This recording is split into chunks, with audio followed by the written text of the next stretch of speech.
श्रीगणेशाय नमः। श्रीगोपीजनवल्लभाय नमः। श्रीमद्भागवत महापुराण प्रथम स्कंध अथैकोनविंशोऽध्यायः। परीक्षित का अनशन व्रत और सुखदेव जी का आगमन।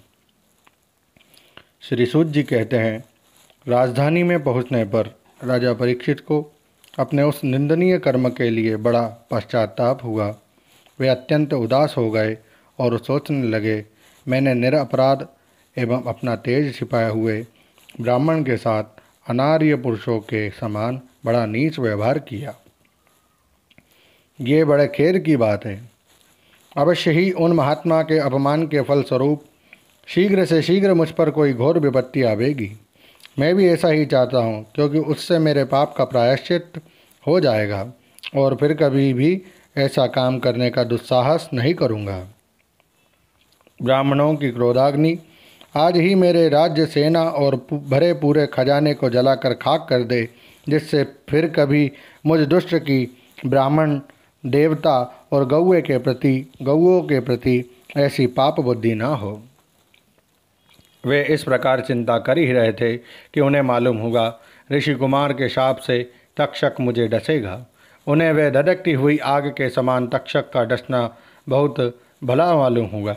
उन्होंने सोचा कि बहुत दिनों से मैं संसार में आसक्त हो रहा था, अब मुझे शीघ्र वैराग्य होने का कारण प्राप्त हो गया।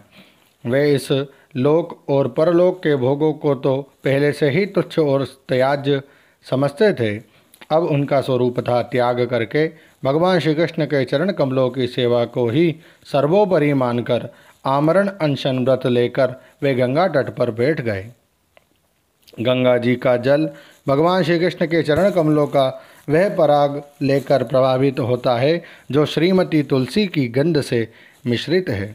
यही कारण है कि वे लोकपालों के सहित ऊपर नीचे के समस्त लोकों को पवित्र करती है। कौन ऐसा मरणासन्न पुरुष होगा जो उनका सेवन न करेगा। इस प्रकार गंगा जी के तट पर आमरण अनशन का निश्चय करके उन्होंने समस्त आसक्तियों का परित्याग कर दिया और वे मुनियों का व्रत स्वीकार करके अनन्य भाव से श्री कृष्ण के चरण कमलों का ध्यान करने लगे। उस समय त्रिलोकी को पवित्र करने वाले बड़े बड़े महानुभाव ऋषि मुनि अपने शिष्यों के साथ वहाँ पधारे।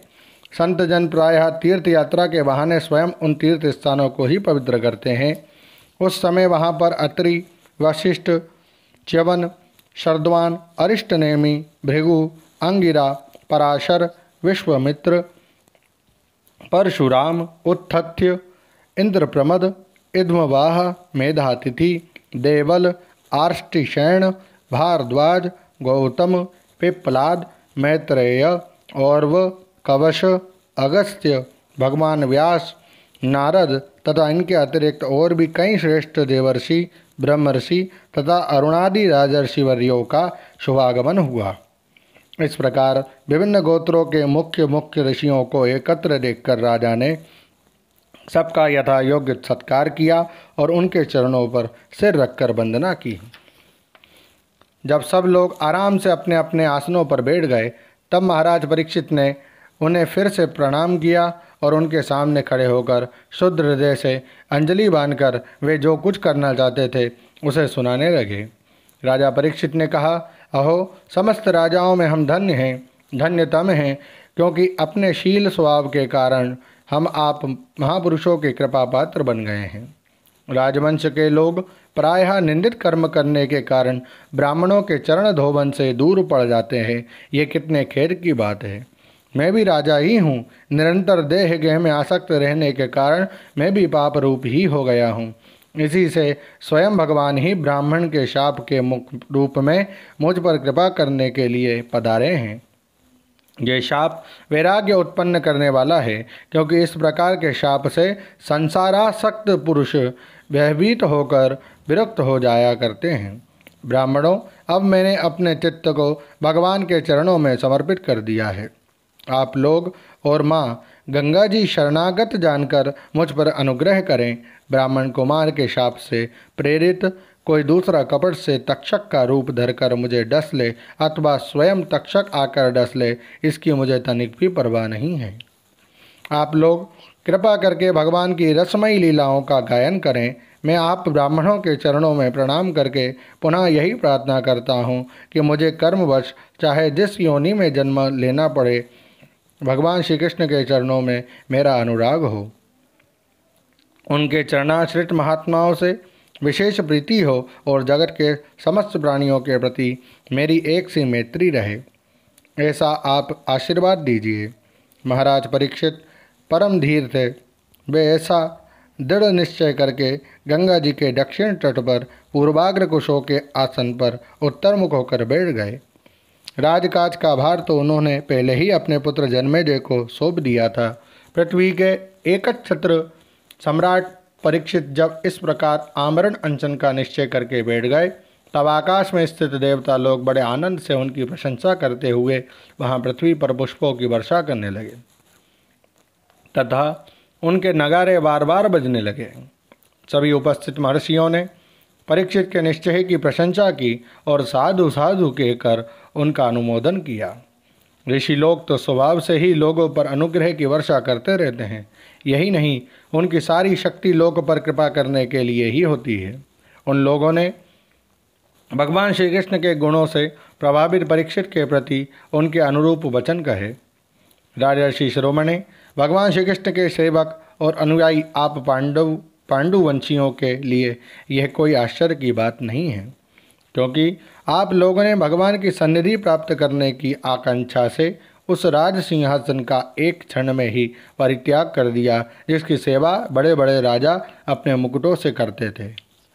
हम सब तब तक यहीं रहेंगे जब तक ये भगवान के परम भक्त परीक्षित अपने नश्वर शरीर को छोड़कर माया दोष एवं शोक से रहित भगवत धाम में नहीं चले जाते। ऋषियों के ये वचन बड़े ही मधुर, गंभीर, सत्य और समता से युक्त थे। उन्हें सुनकर राजा परीक्षित ने उन योग युक्त मुनियों का अभिनंदन किया और भगवान के मनोहर चरित्र सुनने की इच्छा से ऋषियों से प्रार्थना की। महात्माओं, आप सभी सब ओर से यहाँ पधारे हैं। आप सत्यलोक में रहने वाले मूर्तिमान वेदों के समान हैं।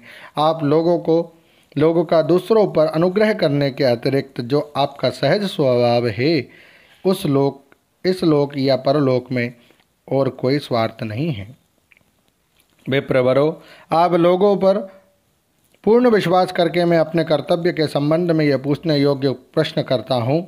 आप सभी विद्वान परस्पर विचार करके बतलाइए कि सबके लिए सब अवस्था में और विशेष करके थोड़े ही समय में मरने वाले पुरुषों के लिए अंतःकरण और शरीर से करने योग्य विशुद्ध कर्म कौन सा है। ये जगह राजा ने ब्राह्मणों से दो प्रश्न किए हैं। पहला प्रश्न यह है कि जीव को सदा सर्वदा क्या करना चाहिए, और दूसरा ये कि जो थोड़े ही समय में मरने वाले हैं उनका क्या कर्तव्य है। यही दो प्रश्न उन्होंने श्री सुखदेव जी से भी किए तथा क्रमशः इन्हीं दोनों प्रश्नों का उत्तर द्वितीय स्कंद से लेकर 12 पर्यंत श्री सुखदेव जी ने दिया है। उसी समय पृथ्वी पर स्वेच्छा से विचरण करते हुए किसी की कोई अपेक्षा न रखने वाले व्यासनंद भगवान श्री सुखदेव जी महाराज वहाँ प्रकट हो गए। वे वर्ण अथवा आश्रम के बाह्य चिन्हों से रहित एवं आत्मानुभूति में संतुष्ट थे। बच्चों और स्त्रियों ने उन्हें घेर रखा था। उनका वेश अवधूत था। 16 वर्ष की अवस्था थी। चरण, हाथ, जंघा, भुजाएं, कंधे, कपोल और अन्य सब अंग अत्यंत सुकुमार थे। नेत्र बड़े बड़े और मनोहर थे। नासिका कुछ ऊंची उठी थी। कान बराबर थे। सुंदर बहुएं थी। इनसे मुख बड़ा ही शोभायमान हो रहा था। गला तो मानो सुंदर शंख ही था। हंसली ढकी हुई छाती चौड़ी और उभरी हुई नाभि भंवर के समान गहरी तथा उदर बड़ा ही सुंदर त्रिवली से युक्त था। लंबी लंबी भुजाएं थी। मुख पर घुंघराले बाल बिखरे हुए थे। इस दिगंबर वेश में वे श्रेष्ठ देवता के समान तेजस्वी जान पड़ते थे। श्याम रंग था। चित्त को चुराने वाली भरी जवानी थी। वे शरीर की छटा और मधुर मुस्कान से स्त्रियों को सदा ही मनोहर जान पड़ते थे। यद्यपि उन्होंने अपने तेज को छिपा रखा था, फिर भी उनके लक्षण जानने वाले मुनियों ने उन्हें पहचान लिया और वे सब के सब अपने अपने आसन छोड़कर उनके सम्मान के लिए उठ खड़े हुए। राजा परीक्षित ने अतिथि रूप में पधारे हुए श्री सुखदेव जी को सिर झुकाकर प्रणाम किया और उनकी पूजा की। उनके स्वरूप को न जानने वाले बच्चे और स्त्रियां उनकी यह महिमा देखकर वहां से लौट गए। सबके द्वारा सम्मानित होकर श्री सुखदेव जी श्रेष्ठ आसन पर विराजमान हुए। ग्रह, नक्षत्र और तारों से घिरे हुए चंद्रमा के समान ब्रह्मर्षि, देवर्षि और राजर्षियों के समूह से आवृत श्री सुखदेव जी अत्यंत शोभायमान हुए। वास्तव में वे महात्माओं के भी आदरणीय थे। जब प्रखर बुद्धि श्री सुखदेव जी शांत भाव से बैठ गए, तब भगवान के परम भक्त परीक्षित ने उनके समीप आकर और चरणों पर सिर रखकर प्रणाम किया। फिर खड़े होकर हाथ जोड़कर नमस्कार किया। उसके पश्चात बड़ी मधुर वाणी से उनसे यह पूछा। परीक्षित जी ने कहा, ब्रह्मस्वरूप भगवान, आज हम बड़भागी हुए, क्योंकि अपराधी क्षत्रिय होने पर भी हमें संत समागम का अधिकारी समझा गया। आज कृपा पूर्वक अतिथि रूप से पधार कर आपने हमें तीर्थ के तुल्य पवित्र बना दिया। आप जैसे महात्माओं के स्मरण मात्र से ही गृहस्थों के घर तत्काल पवित्र हो जाते हैं, फिर दर्शन, स्पर्श, पाद प्रक्षालन और आसन दानादि का सुअवसर मिलने पर भी तो कहना ही क्या है। महायोगिन, जैसे भगवान विष्णु के सामने दैत्य लोग नहीं ठहरते, वैसे ही आपकी सन्निधि से बड़े बड़े पाप भी तुरंत नष्ट हो जाते हैं। अवश्य ही पांडवों के सुहृद भगवान श्री कृष्ण मुझ पर अत्यंत प्रसन्न हैं। उन्होंने अपने फुफीरे भाइयों की प्रसन्नता के लिए उन्हीं के कुल में उत्पन्न हुए मेरे साथ भी अपनेपन का व्यवहार किया है।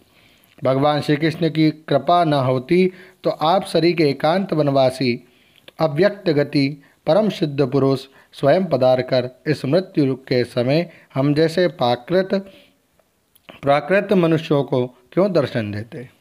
आप योगियों के परम गुरु हैं, इसलिए मैं आपसे परम सिद्धि के स्वरूप और साधन के संबंध में प्रश्न कर रहा हूँ। जो पुरुष सर्वथा मरणासन है, उसको क्या करना चाहिए। भगवान, साथ ही यह भी बतलाइए कि मनुष्य मात्र को क्या करना चाहिए। वे किसका श्रवण, किसका जप, किसका स्मरण और किसका भजन करे तथा किसका त्याग करे। भगवत स्वरूप मुनिवर, आपका दर्शन अत्यंत दुर्लभ है, क्योंकि जितनी देर एक गाय दुही जाती है गृहस्थों के घर पर, उतनी देर भी तो आप नहीं ठहरते। श्री सूत जी कहते हैं, जब राजा ने बड़ी ही मधुर वाणी में इस प्रकार संभाषण एवं प्रश्न किए, तब समस्त धर्मों के मर्मज्ञ व्यास नंदन भगवान श्री सुखदेव जी उनका उत्तर देने लगे।